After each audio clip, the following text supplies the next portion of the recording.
Dico at lahat po talaga ay nagtatanong, kamusta na siya? Okay lang. I would say of course na he isn't in the best condition because syempre malungkot doon sa loob. Siya lang mag-isa. He's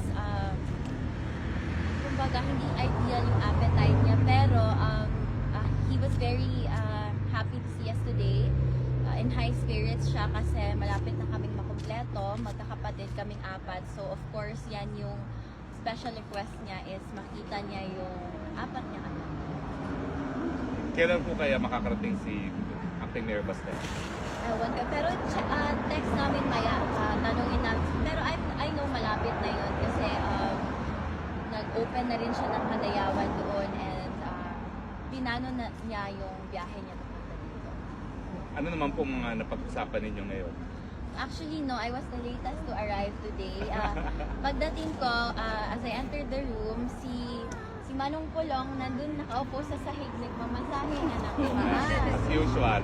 Kasi nag-crash course talaga siya ng masahe, diba? So, sabi niya, oh, he's so gynae, pero he has a big heart for his family. So, ayun, pagpasok ko, nagmamasahe sa papa namin si Manong Pulong, and then, si VP naman, she was briefing him sa mga updates sa mga kailangan niyang malaman. So, we talked a bit about politics kasi syempre that's in his interest.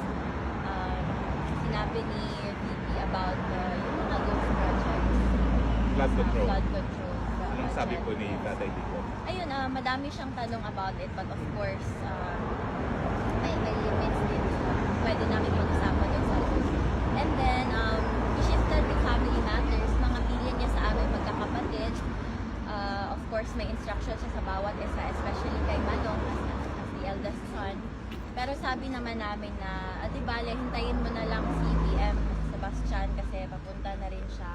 And so, you can instruct us na sa mga bilin mo sa amin. Can you share anything kung ano yung mga bilin?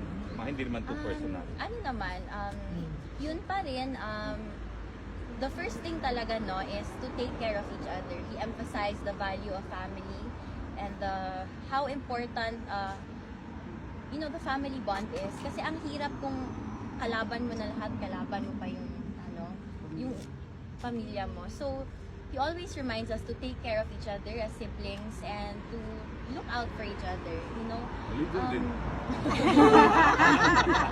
Uy, ang kilala no, kay wala kaligo na po drone kay sabayan lang si Papa para ganado siya kay Mamaligo.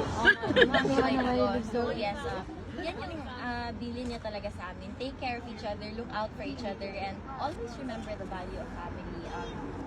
Do not stray away from his teachings. Kung ano yung mga sinasabi niya, yun yung dadalhin namin hanggang And do your thing lang.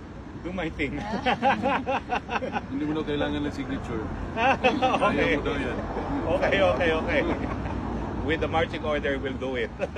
Ibig sabihin po niya, dapat matanggal na si Bangat. Anyway. Okay. Anyway, meron kayong mga tanong? Kung, well, kung wala po, as usual.